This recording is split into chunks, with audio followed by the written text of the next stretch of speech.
Hello viewers, আসসালামু আলাইকুম। আজকে আমি দেখাবো আপনার মোবাইলের যে কোনো ভিডিও ডিএসএলআর ক্যামেরার ভিডিওর মতো আপনার ভিডিওটি কিভাবে প্রফেশনাল লুক দিয়ে কিভাবে তৈরি করবেন। ভিডিওটি শুরু করার আগে যারা নতুন ভিউয়ার্স ফেসবুক থেকে দেখলে ফলো করবেন এবং ইউটিউব চ্যানেল থেকে দেখলে সাবস্ক্রাইব করে ভিডিওটি কন্টিনিউ করবেন। Welcome to back.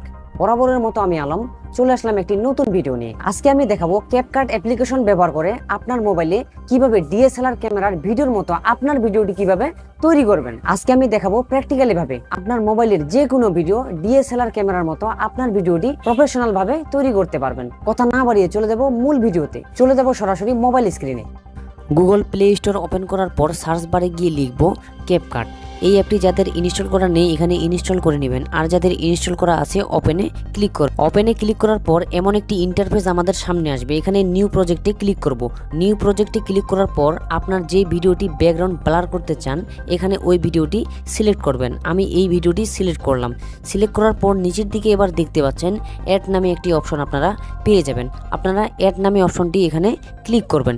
ক্লিক করার পর এমন একটি ইন্টারফেস আমাদের সামনে আসবে। নিচের দিকে দেখতে পাচ্ছেন অনেকগুলি অপশন আমাদের সামনে চলে এসেছে। এখানে দেখতে পাচ্ছেন সাইটের দিকে যদি স্ক্রল করি এখানে দেখতে পাচ্ছেন ইফেক্ট নামে একটি অপশন আছে। আমরা এখানে ক্লিক করব।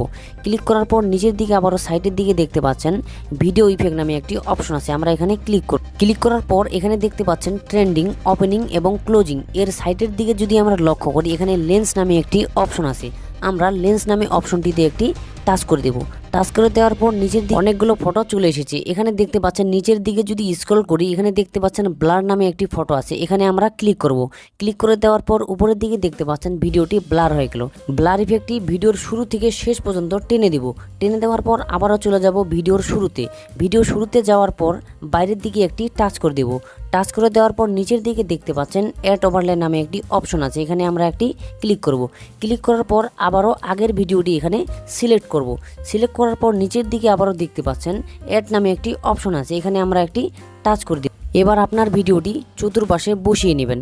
বসিয়ে নেওয়া হলে নিচের দিকে দেখতে পাচ্ছেন অনেকগুলি অপশন এখানে পেয়ে যাবেন। এখান থেকে আপনারা দেখতে পাচ্ছেন কাটআউট নামে একটি অপশন চলে এসেছে। এখানে দেখতে পাচ্ছেন কাটআউট নামে অপশনটিতে একটি টাচ করে দিবেন। টাচ করে দেওয়ার লেফট সাইডে দেখতে পাচ্ছেন রিমুভ ব্যাকগ্রাউন্ড নামে একটি অপশন আছে। এখানে আমরা রিমুভ ব্যাকগ্রাউন্ডে টাচ করে দিব।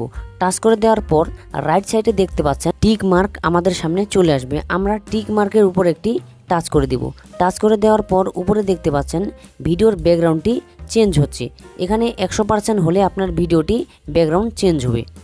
এবার দেখতে পাচ্ছেন ভিডিওর ব্যাকগ্রাউন্ডটি ডিএসএলআর ক্যামেরা অর্থাৎ ভিডিওর ব্যাকগ্রাউন্ডটি ব্লার হয়ে গেছে। এখন আমাদের মূলত কাজ শেষ। এখন আপনারা যদি ভিডিওটি ডাউনলোড করেন উপরে দেখতে পাচ্ছেন ডাউনলোড নামে একটি অপশন এখানে আছে। এখানে ক্লিক করে দেবেন। এখানে ডাউনলোড হয়ে যাবে। এখানে যদি আপনারা এইচডি ভিডিও ডাউনলোড করতে চান এখানে দেখতে পাচ্ছেন 720p। এখানে টাচ করে দিবেন। টাচ করে দেওয়ার পর এখানে দেখতে পাচ্ছেন এখানে 1080 করে দিবেন এবং নিচের দিকে এখানে দেখতে পাচ্ছেন এখানে 20 আছে। এখানে আপনারা 30 করে দিবেন। তাহলে আপনার ভিডিও এইচডি ভিডিও অটোমেটিকভাবে হয়ে যাবে। এখন ডাউনলোড করার জন্য উপরে দেখতে পাচ্ছেন ডাউনলোডে ক্লিক করব। এখানে দেখতে পাচ্ছেন এক্সপোর্টিং। এখানে 100% পর্যন্ত হলে আপনার ভিডিওটি ডাউনলোড হয়ে যাবে। এখানে দেখতে পাচ্ছেন ইনস্টাগ্রাম, হোয়াটসঅ্যাপ, ফেসবুক। এখানে আপনার ভিডিওটি শেয়ার করতে পারবেন। এখন উপরে দেখতে পাচ্ছেন ডান নামে একটি অপশন আছে। এখানে ডানে ক্লিক করবেন। এখন আপনার ভিডিও গ্যালারিতে সেভ হয়েছে কিনা কিভাবে বুঝবেন? গ্যালারি ওপেন করলে এখানে দেখতে পাচ্ছেন ভিডিওর ব্যাকগ্রাউন্ডটি চেঞ্জ হয়ে গেছে এবং ভিডিওটি অটোমেটিকভাবে সেভ হয়ে গেছে। তো ভিউয়ার্স, মূলত এই ছিল আজকের ভিডিও। ভিডিওটা যদি ভালো লাগে অবশ্যই লাইক করবেন আর আপনার মতামত অবশ্যই কমেন্টে জানাবেন। আজকের মতো আমি আলম বিদায় নিচ্ছি। দেখা হবে আরেকটি নতুন ভিডিও নিয়ে। ভালো থাকবেন, সুস্থ থাকবেন। আল্লাহ হাফেজ।